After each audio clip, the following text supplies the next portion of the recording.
Bonjour à toutes et à tous. Bienvenue dans ce webinaire. On va encore attendre les derniers retardataires ou les dernières personnes qui se connectent. On va essayer de commencer vers 9h01, 9h02. Et on sera ensemble pendant 1 heure, 45 minutes de présentation et 15 minutes de questions.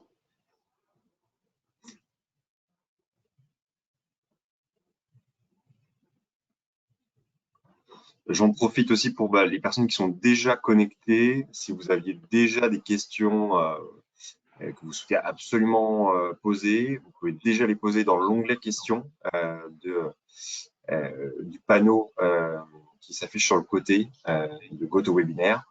Il y a un espace questions dans lequel vous pouvez déjà poser vos questions, ce qui permettra de vous répondre à la fin. Et comme ça, si vous avez déjà des questions en tête, n'hésitez pas à les poser.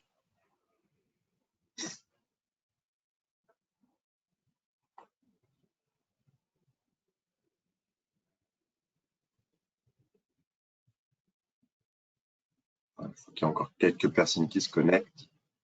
On va encore attendre 1 minute et puis on démarrera dans la foulée.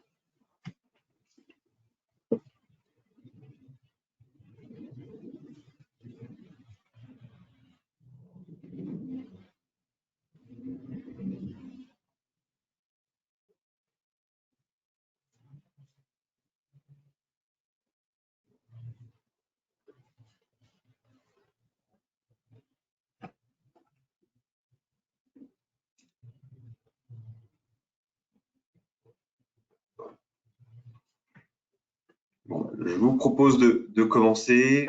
Les personnes qui suivront pourront se connecter de toute façon. Les premiers slides, certains d'entre vous les connaissent déjà. Donc, bonjour à tous. On est ravis de pouvoir vous accueillir pour ce webinaire avec Thomas sur ce webinaire qui va durer du coup 45 minutes. Et puis, on répondra aux questions pendant 15 minutes sur un webinaire dédié à l'audit d'ADU qui s'inscrit dans le cadre de la loi d'ADU. Thomas, je te laisse avancer. Bonjour à tous. Donc, 2 intervenants aujourd'hui. Thomas, qui est à côté de moi, qui est responsable du pôle immobilier chez Sobre Énergie et qui rentrera beaucoup plus dans le détail technique de la loi d'ADU. Et moi-même, Corentin, qui vous présentera un peu les contours et les débuts de la loi d'ADU et de l'entreprise Sobre Énergie. Donc, l'agenda, quel est-il? Première rapide explication de qui on est, le contexte. Puis après, on rentre direct dans le vif du sujet pour vous aider à identifier en fait les audits à réaliser, comment on les réalise. Puis après, on aura une 4e partie qui sera vraiment sur les attendus de l'audit d'ADU. Et on terminera sur quelque chose qui nous semble important, qui est la digitalisation des audits, ou comment on passe finalement de l'audit énergétique sous format papier à l'audit augmenté. Donc, Sobre Énergie, qui sommes-nous? Nous sommes une filiale du groupe La Poste et de la Caisse des dépôts, du groupe Egis, donc détenu à 47,5% par le groupe La Poste, 47,5% par la Caisse des dépôts et la Banque des territoires. À l'origine, c'est une société qui a été créée en 2016 par le groupe La Poste pour avoir l'objectif d'accompagner les entreprises et les collectivités dans leur réduction d'économie d'énergie. Donc, l'objectif la société avait été créée en 2016 pour pouvoir en fait réduire les 10 000 bâtiments que gérait le groupe La Poste, qui est la première foncière de France, pour pouvoir analyser les données de consommation de ces bâtiments, arriver à cibler les bâtiments qui étaient le plus énergivores au sein de ce parc et réaliser des économies d'énergie ou prévoir des plans d'action pour pouvoir réaliser des activités d'économie d'énergie ou de sobriété énergétique. Donc, notre ADN, c'est vraiment d'accompagner les entreprises et les collectivités dans la réalisation d'économies d'énergie ainsi que la réduction de leur empreinte carbone au sein de leur parc tertiaire. Et pour ça, il y a 3 éléments qui sont indissociables, qui sont les bâtiments, les données énergétiques et l'humain, les œuvres. Quelques chiffres clés. Aujourd'hui, on pilote environ plus de 15 000 bâtiments. Ça représente environ 62 000 mégawattheures d'économie, par exemple, avec un exemple sur le groupe La Poste. Donc, ça représente 6,2 millions d'euros d'économie en 2 ans. Maintenant, avec le prix de l'énergie, ce serait beaucoup plus. Donc, il y a vraiment élément clé financier qui devient vraiment intéressant par rapport à faire des économies d'énergie. Et justement, les enjeux, on va en parler rapidement. Les enjeux, pour nous, ils sont de l'ordre de 3. Il y a un enjeu tout d'abord réglementaire et on est aujourd'hui ensemble pour parler de la loi d'ADU. Donc, c'est vraiment un élément important de ces enjeux énergétiques. On aura pu aussi parler, certains d'entre vous, ils sont assujettis au décret tertiaire ou du plan de sobriété fixé récemment par le gouvernement pour pouvoir atteindre 10% d'économie d'énergie en 2024. Le deuxième enjeu, c'est l'optimisation des finances et c'est finalement capital en cette année 2023 où beaucoup d'entre vous font face à des augmentations lourdes du coût de l'énergie, que ce soit sur l'électricité, sur le gaz. Et donc, maîtriser ses consommations, c'est aussi maîtriser ses coûts et optimiser les finances de son entreprise. Et finalement, le dernier enjeu, c'est la politique RSE, c'est comment on arrive à diminuer son empreinte carbone, à diminuer ses gaz à émissions à effet de serre dans un objectif commun de transition énergétique et de neutralité carbone dans une stratégie nationale bas carbone.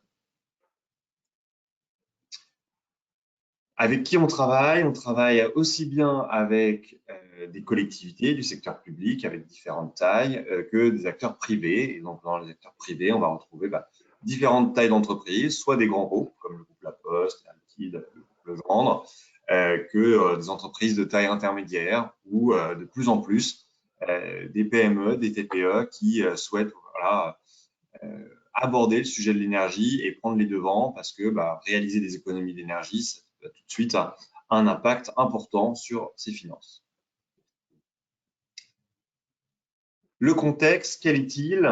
Et donc, on va se projeter un peu dans le temps avec notamment une vision du calendrier de 2023 à 2030. 2023, c'est aujourd'hui et on est aujourd'hui pour parler de la loi d'ADU. On en reviendra un peu plus tard, mais c'est cette loi qui impose aux grandes entreprises, des entreprises de taille intermédiaire, des audits énergétiques réglementaires à réaliser tous les 4 ans depuis 2015. Et donc, 2023 est une année anniversaire, en quelque sorte, dans laquelle il faut rééditer ces audits énergétiques. Quels sont les autres enjeux? L'hiver 2024, hop, on va revenir. Le plan de sobriété, 10% d'économie par rapport à 2022. D'autres contraintes réglementaires, je vous parle du décret BACS, qui certains d'entre vous y sont aussi assujettis, qui va arriver très vite pour pouvoir implanter des systèmes d'automatisation et contrôle des bâtiments, des GTB pour les plus techniques d'entre nous. 2027, pour ceux qui sont assujettis au décret tertiaire, qui est aussi une année un peu charnière, puisqu'on va rentrer dans le dossier technique de modulation pour pouvoir venir arbitrer les objectifs fixés en 2030, 2040, 2050 d'économie d'énergie. Et donc, on va pouvoir s'appuyer sur un audit qui pourra être, par exemple, l'audit d'ADU réalisé en 2023. 2027, c'est aussi la répétition de l'audit d'ADU, vous l'avez déjà dit, c'est répété tous les 4 ans, mais on y reviendra, 2023, et donc du coup, 4 ans après, ce sera 2027. Et finalement, si on se projette un peu loin dans le temps, dans 7 ans d'avance en 2030, on va avoir le premier jalon du décret tertiaire, les 40% d'économie d'énergie en fonction de vos valeurs relatives que vous avez dû déclarer normalement au 31 décembre 2022, c'est encore le temps de le faire en ce début d'année, ou l'atteinte des valeurs absolues une fois qu'on aura le dernier arrêté de valeur absolue qui sera sorti par la DHUP. Le contexte d'ADU, quel est-il? Le contexte d'ADU, c'est la loi d'ADU, ça vient finalement en fait d'une modification du texte de loi européen qui oblige les grandes entreprises, les entreprises de taille intermédiaire à mener un audit énergétique tous les 4 ans depuis 2015. Cette loi d'ADU, elle s'inscrit dans un cadre normée, qui est une norme française et européenne, qui est l'EN 16247, qui oblige toutes les grandes entreprises à effectuer un audit certifié avant le 5 décembre. Certifié puisqu'il doit être validé par des auditeurs externes ou internes qui sont qualifiés selon certaines normes. Vous peut-être entendu parler d'une certification OPQIBI, LNE ou ICERT, qui vont permettre de valider et de certifier l'audit énergétique réglementaire dans le cadre de la loi DADU. Qui est concerné par cette loi? Donc on a dit des grandes entreprises, et par grandes entreprises, on entend au moins au niveau du Sirène, on parle vraiment d'une entreprise au niveau du Sirène, 250 salariés dans l'entreprise ou 50 millions d'euros de chiffre d'affaires avec 43 millions d'euros au bilan. Donc c'est soit l'un soit l'autre, ou les deux, mais si vous êtes dans le cas de 250 salariés ou de 50 millions d'euros de chiffre d'affaires, vous êtes assujetti à cette loi DADU et vous avez un audit énergétique à mettre à jour tous les 4 ans sur une plateforme qui est la plateforme de l'ADEME. Néanmoins, il y a après quelques spécificités, mais on y reviendra juste après. Donc cet audit énergétique, il est réalisé sur 80% de la facture énergétique. 80% de la facture énergétique, et par facture énergétique, on entend tous les volets de consommation énergétique, à savoir les consommations énergétiques du bâtiment, les consommations énergétiques des procédés industriels et les consommations énergétiques de la partie transport. On prendra 80% et ce sera 80% de cette facture énergétique qui sera auditée. Néanmoins, il y a des cas particuliers où on pourra retrancher certains bâtiments qui sont une certification d'ISO 50001, système de management de l'énergie. Et il y aura aussi possibilité de venir mutualiser certains audits avec des règles d'échantillonnage que l'on va voir juste après. Les sanctions, quelles sont-elles? Et c'est important de le notifier parce qu'elles sont assez lourdes en termes de chiffre d'affaires, puisqu'on parle d'une sanction de 2% du chiffre d'affaires en cas de non-concordance avec cette loi et en cas de non-réalisation d'audit qui sera porté à 4% en cas de récidive. Donc, ça peut vite monter à des montants très lourds. Les obligations d'ADU, j'en parlais, donc vraiment de pouvoir réaliser un audit énergétique tous les 4 ans qui va suivre cette norme, l'EN 16247, une norme qui va décrire finalement les modalités de réalisation de l'audit et elle doit couvrir 80% de cette facture énergétique, bâtiment, procédés industriels, transport. On enlève et on retranche tous les sites qui sont certifiés ISO 50001 de cette facture énergétique. Donc, il y a finalement peut-être une stratégie qui sera à avoir pour certaines entreprises de savoir si c'est plus intéressant de pouvoir basculer certains sites via une certification ISO 50001 ou non pour pouvoir réaliser les audits énergétiques réglementaires dans le cadre de la loi DADU.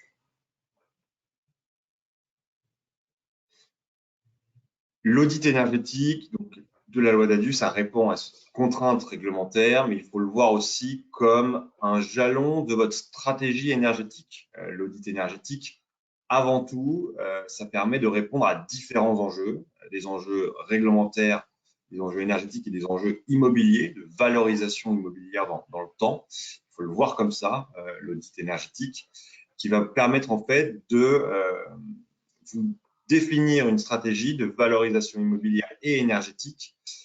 Et vous pouvez pouvoir comme ça valoriser soit un bâtiment, soit votre parc en fonction des différents travaux et projections de travaux qui seront proposés par un audit énergétique réglementaire. Et je passe tout de suite du coup la main à Thomas qui va permettre de parler un peu plus longuement des audits, comment identifier les audits à réaliser et dans un second temps, le contenu de l'audit DADU. Merci Corentin. Donc maintenant que vous avez vu le cadre qui a été présenté par Corentin, on va essayer de voir dans le détail comment finalement calculer, comment appliquer une règle d'échantillonnage qui a été mise en place par l'ADEME dans le cadre des audits d'ADU. On peut également les appeler les audits grandes entreprises. Des fois, certaines personnes le connaissent sous ces intitulés-là. Donc, vous l'aurez compris, le DADU, ça porte sur 80% de la facture énergétique d'un parc. Donc, l'idée, c'est de regrouper l'ensemble du parc de votre périmètre et de vérifier combien sont les 80% de la facture énergétique. Donc, vous pouvez les regrouper par différents types d'activités, types de catégories. Donc, par exemple, si vous avez des commerces, des bureaux, de la logistique. Et donc, vous venez appliquer une racine carrée par rapport à ce périmètre.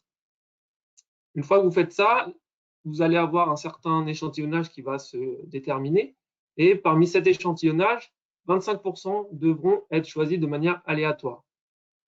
Vous l'aurez compris également, si, comme vous le conseille Corentin, vous êtes certifié ISO 50001, tous les sites ISO 50001 sont exemptés des audits d'ADU et donc ils doivent être soustraits à cet échantillonnage. Donc, de manière plus concrète, vous avez ici le calcul qui permet de déterminer l'échantillonnage pour les audits d'ADU. L'idée étant de prendre le montant total de la facture énergétique auquel on vient soustraire, si vous êtes identifié dans ce cadre-là, l'ISO 50001.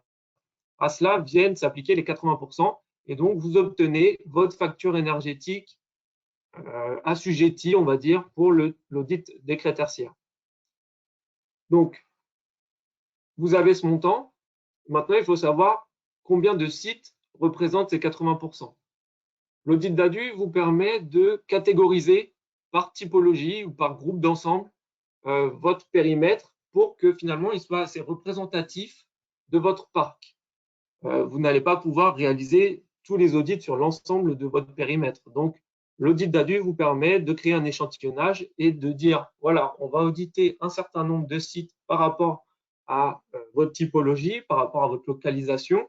Et donc, on va estimer que si ces audits-là et les résultats et les préconisations effectuées sur ces audits-là correspondent, bah, finalement, ils peuvent être dupliqués sur l'ensemble de votre parc. Donc, une fois que vous avez créé ces catégories d'ensemble, vous venez appliquer cette fameuse racine carrée pour déterminer le nombre final d'audits à réaliser. Pour un cas concret, vous prenez l'exemple d'une société alpha qui a une facture énergétique de 100 000 € par an, qui représente 100 bâtiments. Donc, bah, c'est à peu près, enfin, c'est même pas à peu près, c'est 1 000 € de facture énergétique par an, par bâtiment. On a dans cet exemple 10 sites qui sont ISO 50001 et qui représentent 20 000 € de facture énergétique. La partie transport, dans notre cas, pour simplifier la manœuvre, est de 12%, donc ce n'est pas une obligation de prise en considération dans l'échantillonnage. Donc finalement, une fois qu'on a mis cette présentation de parc, vous avez votre facture totale 100 000 € auquel viennent se soustraire les 20 000 € de l'ISO 50001 et auquel on vient appliquer les 80% de la facture énergétique pour du DADU. Donc, on a une facture énergétique de 64 000 €. Donc, les 64 000 € représentent les 64 bâtiments du parc, soit les 80% de la facture éligible au DADU. Dans notre exemple, on a une société qui a 3 types de bâtiments, donc le A, le B et le C. Type A, 14 bâtiments ont été identifiés, type B, 35 et type C, 15 bâtiments. Donc, pour être un peu plus concret, on pourrait dire que le type A, ce sont des commerces, le type B, ce sont des typologies de bureaux, et le type C, ça peut être de la logistique. Donc, une fois que vous avez identifié vos activités de la sorte, eh bien, vous pouvez venir appliquer la racine carrée pour trouver le nombre de sites à auditer dans le cadre du DADU. Donc ici, on voit que nous avons 14 bâtiments à auditer sur du DADU et dont particulièrement 4 sites en bureau, 6 sites en commerce et 4 sites en logistique si je réapplique l'exemple que je viens de vous citer. Et donc, une fois que les audits sont réalisés en ce sens, eh bien, on peut partir du principe qu'ils peuvent être duplicables sur l'ensemble de votre parc. Comment bien identifier les bâtiments pertinents pour l'échantillon? Eh bien, vous l'avez vu par rapport à ce que vous a présenté Corentin et au calendrier des différentes réglementations ou des différents attendus sur les années à venir. Aujourd'hui, on s'intéresse au DADU, mais vous avez vu que sur les années à venir, vous pouviez être concerné par du décret tertiaire, par du BACS et par d'autres réglementations ou même objectifs internes à l'entreprise.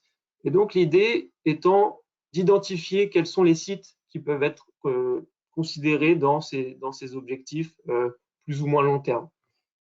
Et donc, c'est dans cette optique-là que Sobre Energy se propose d'utiliser un Pareto by Sobre qui permet d'identifier un certain nombre de bâtiments par rapport aux différents enjeux énergétiques sur lesquels vous pouvez être engagé. Et donc, ici, vous avez l'exemple d'un Pareto donc, qui classe les bâtiments du plus consommateur au moins consommateur. Et pour le coup, ici, on a souhaité mettre en évidence l'impact des étiquettes énergétiques. Donc, les étiquettes énergétiques, ce sont des kilowattheures énergie primaire divisés par des mètres carrés sur un an. Et donc, chaque barre de l'histogramme représente un établissement. Le but ici est de voir finalement quels sont les sites qui peuvent être prioritaires par rapport à d'autres dans la sélection pour l'échantillonnage du DADU. On aurait pu très bien mettre en évidence les sites qui sont concernés par le décret tertiaire. Et donc, c'est là où l'audit DADU est une réglementation, mais si vous êtes, par exemple, assujetti à du décret tertiaire, ça peut être très pertinent de sélectionner à la fois un audit DADU pour qu'il puisse bénéficier également au décret tertiaire. Et donc, c'est par ces analyses-là que Sobre Energy se propose de vous aider à bien identifier les sites. L'idée étant également, vous avez la courbe verte qui représente le pourcentage de la facture ou de la consommation. Et donc, si on fait du DADU, il faut que la courbe verte vienne croiser la droite des 80% pour identifier le périmètre qui représente les 80% de la facture totale de votre parc. Donc, les DADU, finalement, de quoi se composent-ils? Le but des DADU, c'est un audit énergétique dont le cahier des charges est quand même assez précis, qui est fourni par l'ADEME. Son but, c'est de collecter la liste des équipements techniques de manière exhaustive. Donc, l'idée n'est pas de faire des hypothèses d'équipements techniques, mais vraiment de lister, d'aller récupérer, d'aller collecter le mieux possible l'ensemble des informations techniques qu'on peut avoir sur le bâtiment pour récupérer tout ce qui est quantité, les puissances, les plages de fonctionnement, les rendements. Et donc, une fois qu'on a collecté toutes ces informations, entre autres, comme les plans, etc., on vient simuler ces résultats dans des logiciels pour visualiser la performance du bâtiment en existant, sans rien toucher. Une fois qu'on fait ça, et bien finalement, l'analyse permet de mettre en évidence un certain nombre de dérives. Et c'est là où commence l'analyse pour essayer de corriger ces éventuelles dérives, donc les optimiser. Par rapport à ça, eh bien, l'auditeur vient vous proposer un certain nombre d'actions qu'on peut qualifier de bouquet d'actions pour venir optimiser les équipements techniques, ou ça peut être de la sensibilisation, ça peut être des travaux sur l'enveloppe du bâtiment. Et donc, l'intérêt de l'audit, c'est de mettre en évidence à la fois l'existant, mais à la fois aussi le résultat de la mise en place de ces travaux. Et donc, vous allez visualiser la réalisation de ces actions et voir s'ils collent avec les objectifs que vous auriez définis en amont.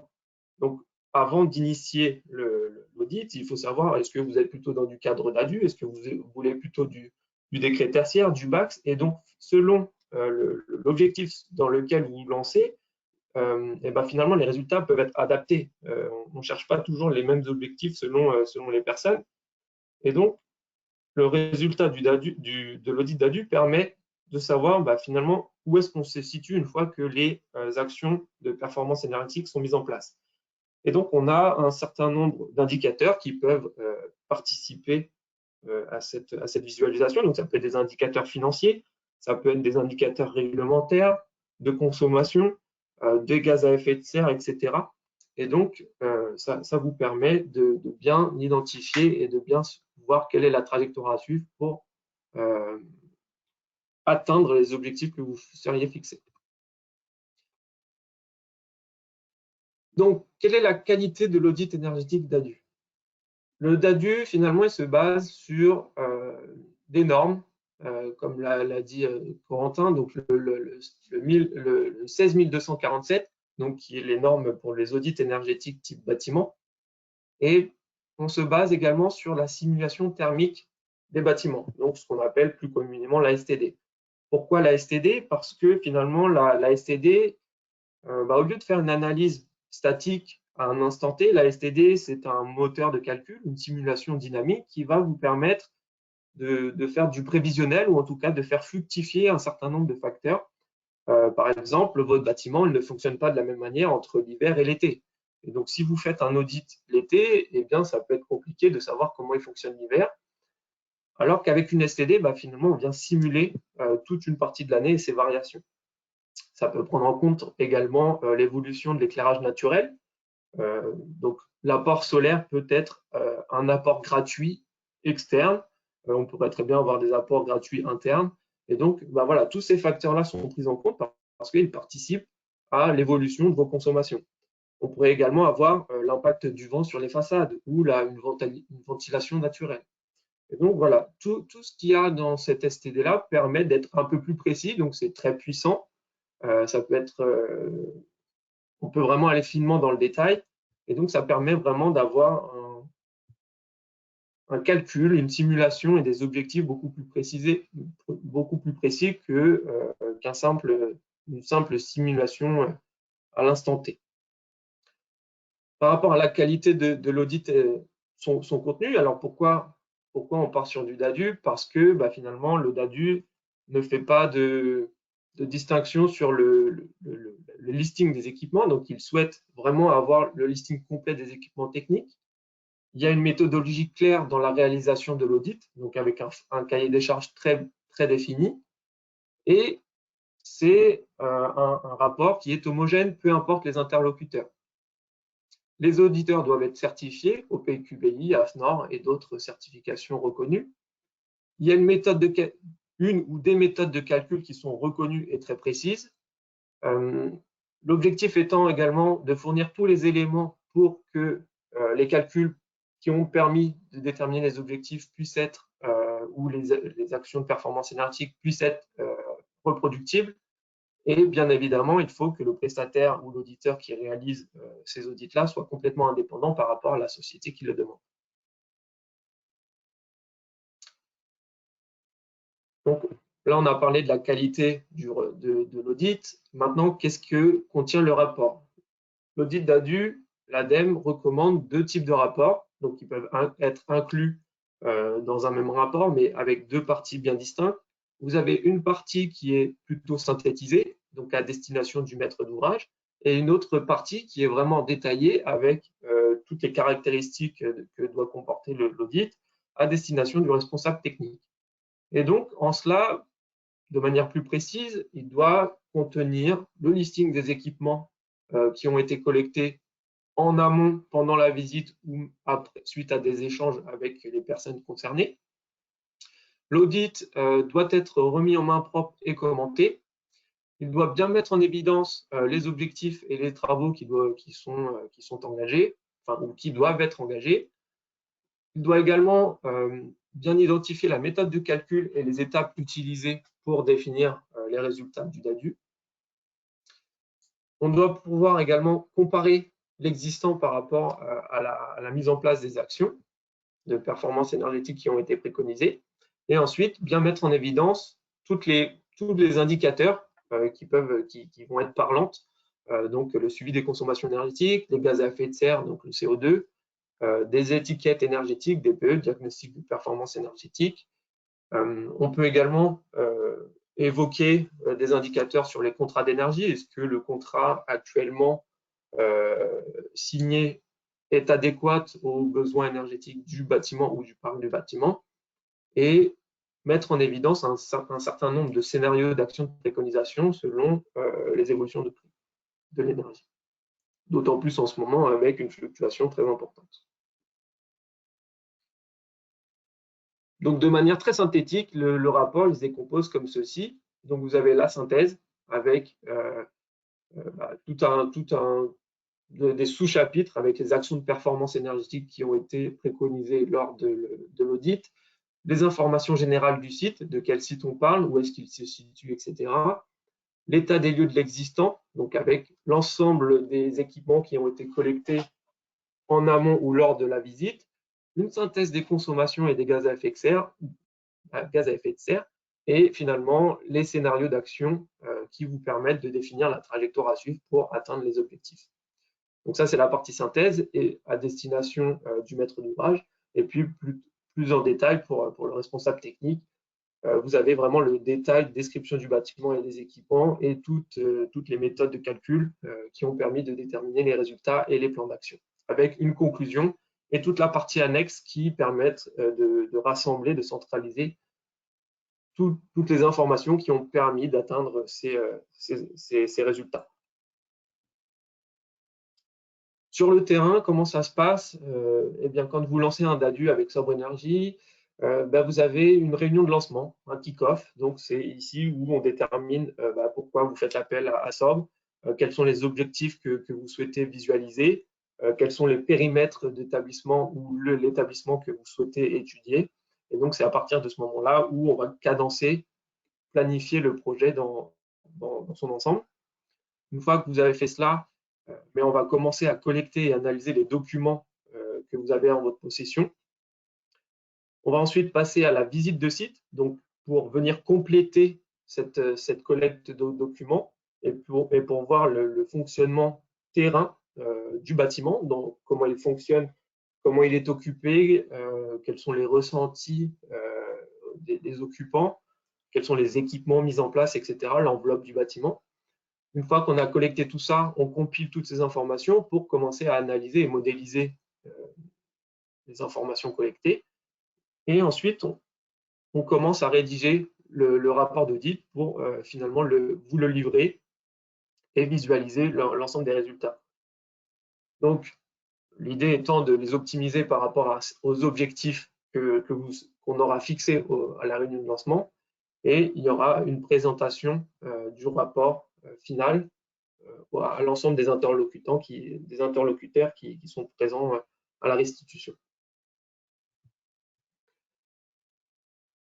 Donc, depuis tout à l'heure, on parle du contenu, mais finalement, quand on réalise les objectifs, en général, pour du DADU, ça se décompose en plusieurs catégories. Vous avez les actions, on va dire, très court terme, donc sur lesquelles on va agir principalement sur du comportemental. Il y a des études qui montrent que sans toucher aux parties techniques, aux enveloppes, aux équipements de CVC, donc chauffage, ventilation, climatisation, eh bien, il peut y avoir déjà 15 à 25% d'économies d'énergie qui peuvent être réalisées sur les personnes, les occupants du bâtiment. Et donc, c'est pas du tout une action à négliger. Donc, on s'attarde à essayer de préconiser des actions à ce niveau-là. Ensuite, vous avez des actions avec peu de travaux, un faible investissement. Donc là, le temps de retour sur investissement est entre 1 et 2 ans. Et donc, l'idée, c'est de travailler sur les équipements existants, sur leur plage d'utilisation. Est-ce que la maintenance a été faite? Est-ce que leurs rendements sont corrects? Et donc, déjà, si on s'attarde sur cette typologie d'action, on peut s'attendre à avoir un bénéfice conséquent. Et selon les objectifs qu'on se fixe, ça peut être également intéressant. Et puis, vous avez la troisième partie, donc là, qui est plutôt sur du long terme, où on va avoir un investissement beaucoup plus conséquent, avec potentiellement du renouvellement de matériel. Et donc là, les économies d'énergie attendues sont également censées être plus importantes, mais par contre, le temps de retour sur investissement est également plus important. Donc, ça peut être entre 2 et 4 ans pour une moyenne, un investissement, un temps de retour sur investissement moyen. Et puis, on peut dépasser plus de 4 ans et aller vraiment sur des dizaines et des dizaines d'années de retour sur investissement pour certaines actions. Donc ça, c'était la partie théorique, présentation du DADU. Ici, je vous propose de visualiser un exemple d'audit énergétique que Sobre Énergie est en capacité de fournir.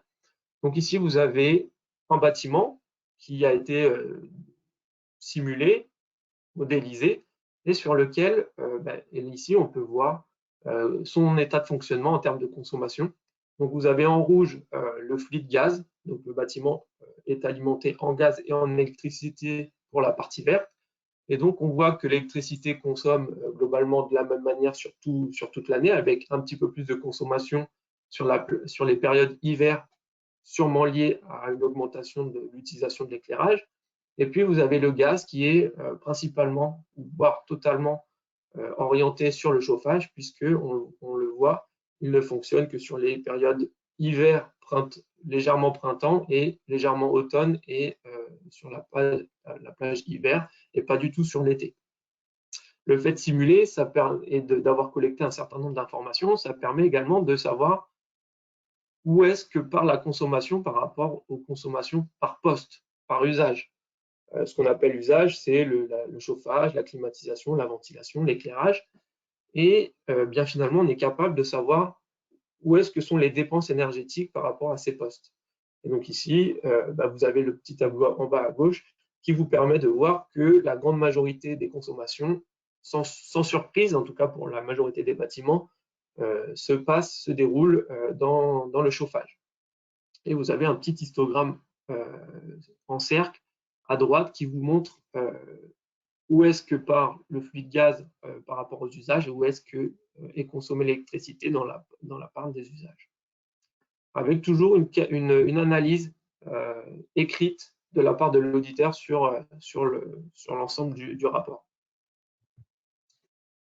Un autre exemple, un autre visuel, c'est finalement ce listing d'équipements qui est listé ici et qui vous permet de mettre en évidence l'état de fonctionnement de vos équipements. Est-ce qu'ils sont performants ou est-ce qu'ils commencent à être vétustes et est-ce qu'il faut commencer à les remplacer ou en tout cas à faire l'analyse pour un remplacement. Le fait d'anticiper et de visualiser ça permet aussi de réduire les coûts. Parce qu'on peut grouper, si vous avez un parc conséquent ou de plusieurs établissements, ça vous permet de grouper les achats et donc de réduire les coûts et d'anticiper les éventuelles pannes. Et donc ici, voilà, selon les typologies, donc on peut très bien jouer sur les parois, donc l'enveloppe du bâtiment, ou sur les systèmes CVC du bâtiment. Et donc vous avez également les caractéristiques de chacun des équipements et de savoir pourquoi il faut les changer et comment. Ensuite, une fois qu'on a fait tout ce constat, on peut visualiser du coup les actions qui ont été préconisées par l'auditeur. Donc ici, l'auditeur a souhaité isoler par l'intérieur la toiture parce qu'il a vu qu'il y avait potentiellement une optimisation ou en tout cas une dérive de consommation à ce niveau-là. Et donc, vous avez le descriptif de l'action, son gain qualitatif, le chiffrage, donc la surface de toiture ici qui a été concernée, le coût des travaux que cela peut engendrer. Et ensuite, vous avez le gain énergétique. Avant, après travaux, où est-ce que ça agit sur les postes de consommation? Donc forcément, la toiture, ça va principalement agir sur le chauffage. Donc là, ici, on voit que la climatisation, il n'y avait pas de climatisation sur ce bâtiment-là. Donc c'est pour ça que le fait d'isoler la toiture n'aura pas d'impact sur la climatisation. Et puis, vous avez tous les usages par défaut qui sont, enfin en tout cas, qui ont été renseignés ici et savoir quel est l'impact par rapport à ces usages-là. Donc, vous avez la vision avant-après travaux, la consommation totale que cela représente et le ratio surfacique ainsi que le pourcentage de gain que cela peut engendrer. Et en bas, vous avez l'investissement estimé par rapport à la mise en place de ces travaux-là, l'économie annuelle estimée en euros et du coup le temps de retour sur investissement actualisé en année. Donc ça, ici pour une isolation par l'intérieur pour ce type de bâtiment, il était estimé 13 ans de retour sur investissement. Dans le cadre du DADU, donc on est sur un cahier des charges très précis qui est mené par l'ADEME. Et donc l'ADEME recommande un process pour déposer le rapport d'audit sur la plateforme qui est dédiée. Donc il y aura toute une phase de enseignement. Quels sont les sites que l'entreprise souhaite ou a souhaité auditer, déposer l'ensemble des documents qui servent à justifier ce pourquoi on a voulu partir sur ces audits DADU. déposer les certificats d'ISO 50001 ou de 14001. Donc la 14001, c'est une norme de management de l'environnement. Déposer le rapport ou les rapports d'audit énergétique. Et ensuite, vous avez du coup la synthèse finale de l'ensemble de ce procès, de tous les rapports d'audit que vous avez déposés sur la plateforme.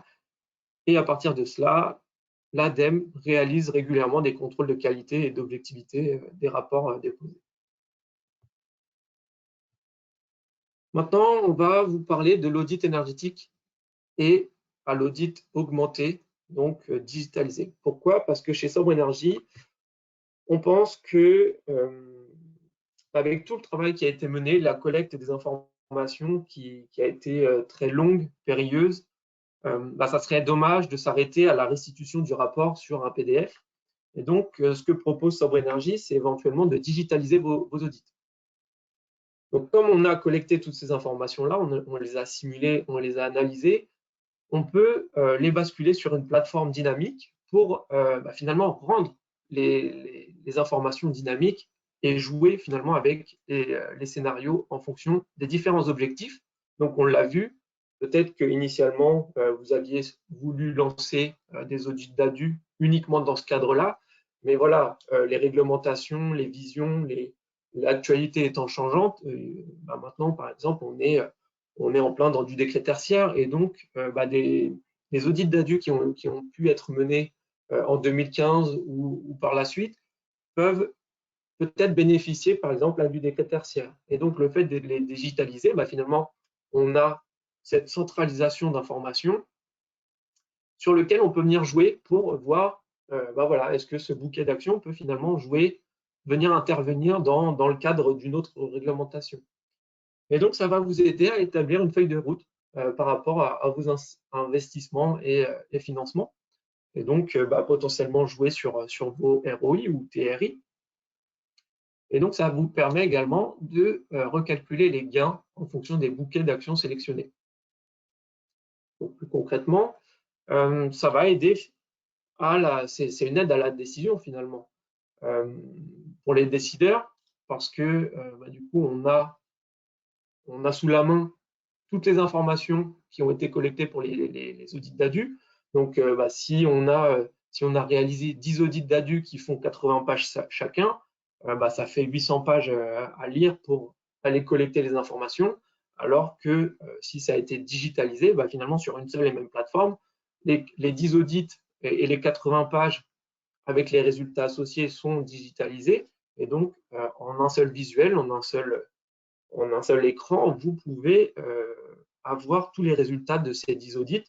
Et donc, ça va vous aider dans une certaine flexibilité et finalement dans votre prise de décision avec une certaine autonomie dans cette décision. On a souhaité vous mettre un exemple de ce à quoi ça pouvait ressembler. Donc, tout à l'heure, on a vu le listing des équipements avec les vétustés. Si vous avez un parc conséquent, alors pour que ça soit un audit ou plusieurs audits, c'est toujours utile. Ici, on vous a mis en évidence un groupe d'audits qui avait été réalisé. Et donc, ce visuel-là a permis de mettre en évidence l'état de vétusté des équipements. Et donc, quand on a un parc de plusieurs audits réalisés, ça permet de voir que finalement, il y a peut-être des typologies de bâtiments, des secteurs géographiques qui sont peut-être plus en dérive ou en tout cas qui nécessitent un investissement plus court terme que d'autres. Et donc ici, vous avez un jeu de couleurs qui vous détermine l'état de vétusté plus ou moins important des équipements. Donc vert, c'est qu'on est plutôt en fonctionnement correct, et noir, c'est qu'on est en intervention d'urgence, donc en état plutôt critique, où l'équipement peut lâcher à très court terme. Et donc, ça permet de bien redispatcher, de bien visualiser où est-ce que les investissements doivent être menés. Donc ici, vous avez un exemple du visuel que Sobre Énergie pourrait vous fournir dans le cadre des audits d'ADU ou d'autres audits. Donc, c'est ici les audits digitalisés. Donc, l'idée, c'est qu'à gauche, vous avez tous les résultats des préconisations qui ont été effectuées dans le cadre de l'audit ou d'un groupe d'audit. Donc, vous avez l'ensemble des actions de performance énergétique préconisées. Vous pouvez jouer sur les ROI ou TRI de l'action. Vous pouvez jouer également sur des typologies. Après, voilà, ça peut être paramétrable selon ce que vous souhaitez visualiser par rapport aux indicateurs que vous souhaiteriez utiliser. Et donc, le fait de cocher ou décocher les actions, vous pouvez venir constituer un bouquet d'actions. Et donc, ça va vous permettre de visualiser de manière dynamique le budget à investir pour la réalisation de ces actions de performance énergétique et d'envisager les gains associés, que ce soit d'un point de vue énergétique ou d'un point de vue financier. Donc ici, on voit qu'on a sélectionné un certain nombre d'actions avec un temps de retour sur investissement inférieur à 20 ans, donc entre 1 an et 20 ans. Et donc, l'investissement est de 10 millions avec un gain euro estimé à 1 million d'euros. Et donc, on a sélectionné 373 actions dans cet exemple-là. Et vous avez en bas à droite les étiquettes énergétiques sur lesquelles l'état actuel sans mise en place d'actions de préconisation. Et une fois que vous vous projetez avec la mise en place des actions par rapport aux 373 actions, et bien finalement, vous avez une visualisation de l'amélioration de l'étiquette, à la fois énergétique et à la fois climat, donc le climat pour la partie CO2. Et à droite, vous avez le nombre d'actions qui a été préconisé par poste de consommation. Donc, sur les 373 actions, bien finalement, 124 sont axés sur le chauffage. Donc, on l'a vu tout à l'heure, le chauffage est une part non négligeable de consommation. Donc, c'est plutôt assez intéressant de jouer là-dessus. Et puis, vous avez à droite, également, tout à droite, le nombre d'actions préconisées selon le temps de retour sur investissement. Et donc, on voit que 99% des actions qui ont été sélectionnées dans ce cadre-là sont, on va dire, immédiates. Et puis, vous en avez 104 autres qui sont entre 4 et 10 ans. Et donc, le fait d'avoir digitalisé ça, vous pouvez venir jouer sur la totalité de ces informations-là pour venir adapter au mieux votre plan d'investissement. Et donc, ça permet de mieux définir votre feuille de route. Donc, voilà pour ce qui en était du DADU, de la présentation DADU et des trajectoires et des stratégies à mettre en place. Corentin et moi, nous tenons à votre disposition pour toute question que vous auriez et puis on essayera d'y répondre au mieux. Alors, effectivement, nous avons quelques questions. Alors, première question, si plusieurs audits énergétiques ont été réalisés en fin d'année 2022, peuvent-ils être pris en compte pour les audits énergétiques réglementaires 2023? Est-ce qu'ils peuvent être déposés sur la plateforme en fin d'année 2023? Et si oui, y a-t-il un texte de loi qui précise cette possibilité? Alors, je pense qu'il faudrait regarder dans le détail de ce qui a été réalisé en 2022, parce que si on est dans le cadre du DADU, le cahier des charges est vraiment très précis. L'ADEME attend des indicateurs et des informations très claires à un certain niveau. Donc, il faudrait visualiser quel est l'état, qu'est-ce qui compose l'audit énergétique qui a été réalisé en 2022 pour voir est-ce il peut être classifié comme du DADU. Et si du coup il ne répond pas au cahier des charges du DADU, non, finalement il faudra repartir sur un nouvel audit. Alors peut-être qu'on pourra réutiliser un certain nombre d'éléments. Toute cette phase de collecte d'informations, etc., a pu être réalisée. Donc on peut potentiellement repartir sur ces informations-là. En revanche, toute l'analyse et tous les indicateurs que demande le DADU devront être recalculés.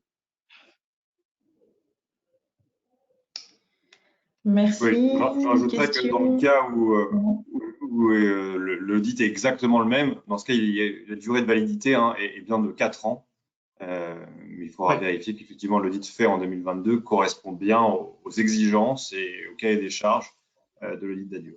Tout à fait. Merci pour ces précisions. Deuxième question, est-ce que toute entité est habilitée à mener un audit? Alors, je vais répondre. Ça dépend de quel audit on parle. Dans le cadre de l'audit DADU, ce sont bien en fait des entités qui sont certifiés. Donc, on a mentionné effectivement différentes certifications qui sont reconnues. Donc, la plus connue étant la certification OPQIBI. Il y a des certifications ICERT et LNE qui sont aussi reconnues comme des certifications qui permettent de valider les audits énergétiques dans le cadre de la loi d'ADU. Il faut effectivement que ces audits énergétiques soient certifiés. Merci Corentin. Une question concernant alors, qui doit réaliser l'audit si ma société est locataire du bâtiment, nous ou le propriétaire?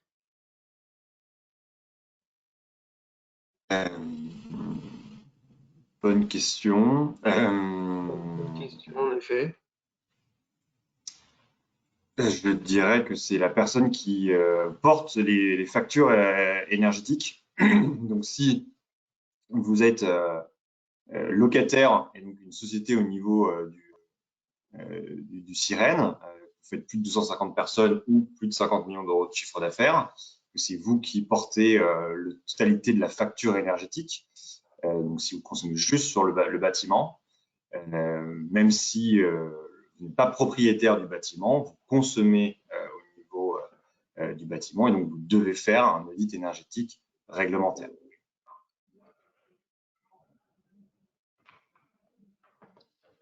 Thomas, tu partages la même vision que moi?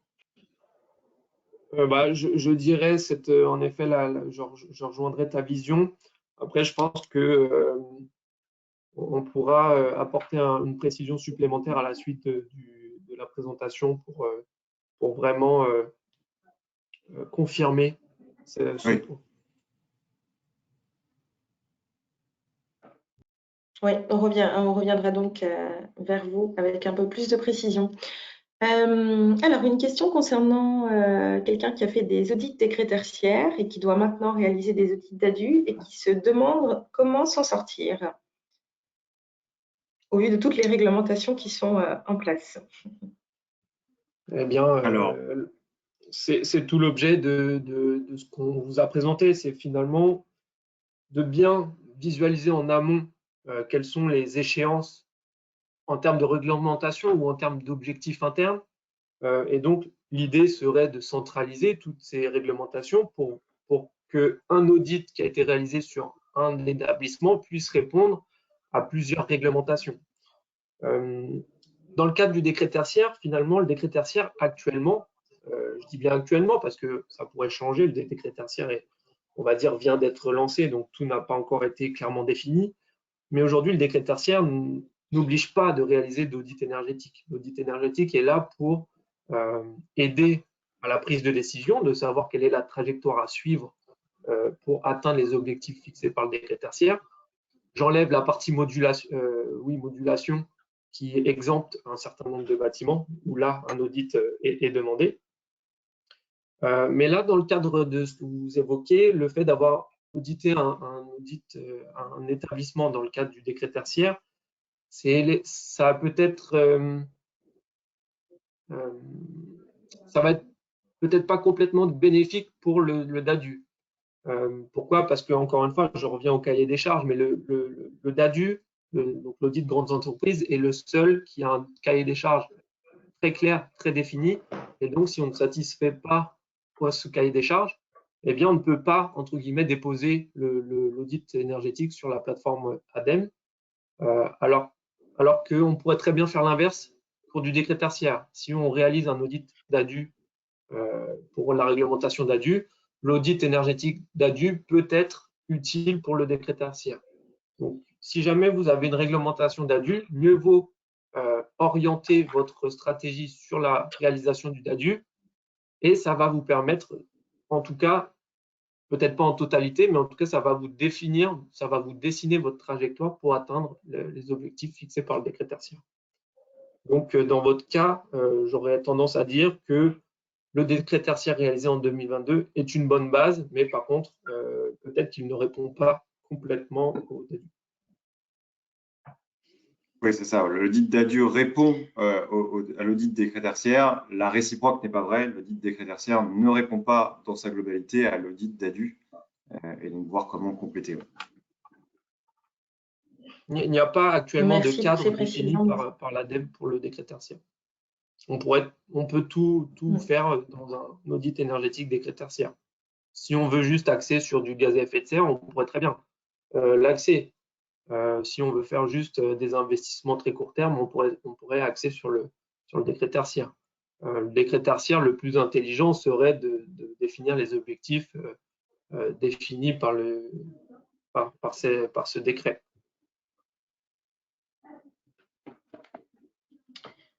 Alors, une question concernant, pareil, des bâtiments à auditer. Donc, l'entreprise a plusieurs implantations au niveau national. Comment fait-on, en fait, s'il y a plusieurs bâtiments à auditer? Donc, une entreprise qui a plusieurs implantations nationales et donc voilà, qui serait assujettie à la loi. Demande comment mettre en place. Oui, exactement. Donc, du coup, la première réflexion, à mon avis, qu'il faut que vous ayez, c'est vous assurer que toutes les entités sont bien regroupées au même sirène et donc vous êtes bien assujettis au niveau du sirène. Et donc, si c'est le cas, si du coup, toutes les sites sont assujettis, il faut du coup commencer à récupérer l'ensemble des factures énergétiques de ces sites, donc l'ensemble des factures des bâtiments. Combien vous avez consommé sur une année. Donc, vous pouvez prendre par exemple l'année dernière, l'année 2022, vous récupérez l'ensemble de vos factures, vous analysez combien vous avez consommé sur l'année 2022 et on va auditer 80% de cette facture énergétique en prenant en compte pas seulement la partie énergie du bâtiment. Si vous avez une partie transport, on va prendre aussi en compte la facture énergétique du transport. Si vous avez une partie procédé industriel, pareil. Et après, du coup, ça sera la règle de calcul de 80%, choisir 80% de la somme des factures à auditer. Et après, on pourra entamer une démarche aussi d'échantillonnage si les sites ont la même fonctionnalité et on va retrouver les mêmes équipements et les mêmes usages au sein de ces bâtiments. Alors, dans ce cas, on pourra mettre en place la règle d'échantillonnage et prendre la racine carrée de ces sous-ensembles qui auront été constitués. Donc, c'est vraiment comme ça qu'il faut entamer la démarche pour savoir s'il faut auditer ou non les bâtiments.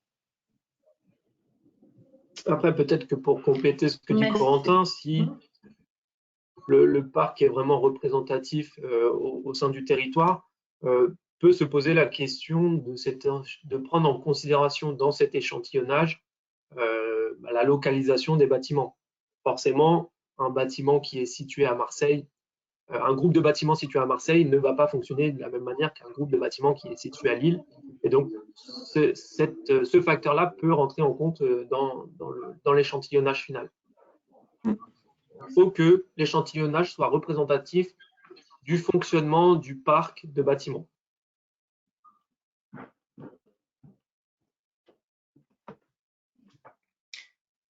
Très bien, je pense qu'on n'a pas d'autres questions. Merci beaucoup.